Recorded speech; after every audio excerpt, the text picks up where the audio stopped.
Nous ne savons pas à quel point l'augmentation de la fréquence en heures de pointe sera réelle et comment les rames seront disponibles.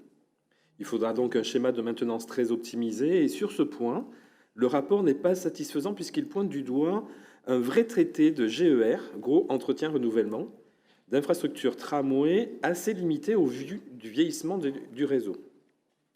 Nous nous questionnons également sur la capacité d'augmenter la vitesse commerciale des trams. Il faudrait pour cela modifier les circulations routières autour des lignes. Est-ce possible? Est-ce envisagé? Nous aimerions aussi savoir si cette DSP est venue enrichir la stratégie des mobilités de Bordeaux Métropole, puisque nous avons constaté très peu d'écart entre les deux candidats. À la lecture du rapport, nous n'avons pas en effet vu de propositions nouvelles qui nous permettraient d'avoir des perspectives au-delà de 2030 sur la construction de notre réseau de transport. Également, ce rapport fait l'impasse sur un des points qui pour nous est majeur. Concernant la lutte contre la fraude, vous jugez une évolution de plus 8% à l'horizon de 2030 satisfaisante. Il nous semble que nous ne sommes pas assez ambitieux sur ce point, car la lutte contre la fraude est directement liée à la question des incivilités et donc de la sécurité. Le mot sécurité est d'ailleurs très peu mentionné dans ce rapport du président. En la matière, c'est l'autorité organisatrice, c'est-à-dire la métropole, qui décide du niveau de service en inscrivant la stratégie de sécurité dans l'appel d'offres et dans le contrat. Ici, très peu de détails.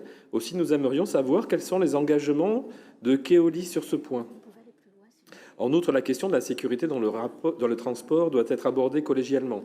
Police, gendarmerie, procureur, transporteur, autorité organisatrice. Avez-vous mis sur la table les questions d'un contrat d'objectifs afin de coordonner toutes les parties prenantes? Il y a la question également de la police intercommunale de transport qui mérite d'être débattue. Par ailleurs, il nous faut aussi se poser la question de la soutenabilité financière. Nous constatons, avec les éléments que nous avons, un manque d'ambition sur le taux de couverture des charges par les recettes.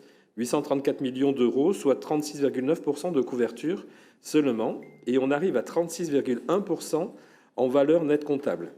Amortissement non réalisé sur la durée de la concession, donc remboursement de la métropole à la fin. Nous sommes loin des 45 à 50% des autres grandes métropoles, comme à Strasbourg par exemple. Également, la hausse des prix n'est pas indexée, donc c'est Bordeaux Métropole qui supportera la différence. Comment est en effet intégrée l'inflation dans le système qui est bloqué à 2%? Nous allons aussi devoir absorber les écarts d'inflation avec un réseau qui sera beaucoup plus sollicité, avec des infrastructures plus importantes puisque l'on étoffe l'offre. Donc vous le voyez, beaucoup d'interrogations demeurent, car nous, à ce stade concernant ce dossier, puisque nous ne pouvions pas poser de questions lors de la commission réunie qui a survolé le dossier en quelques dizaines de minutes. Merci.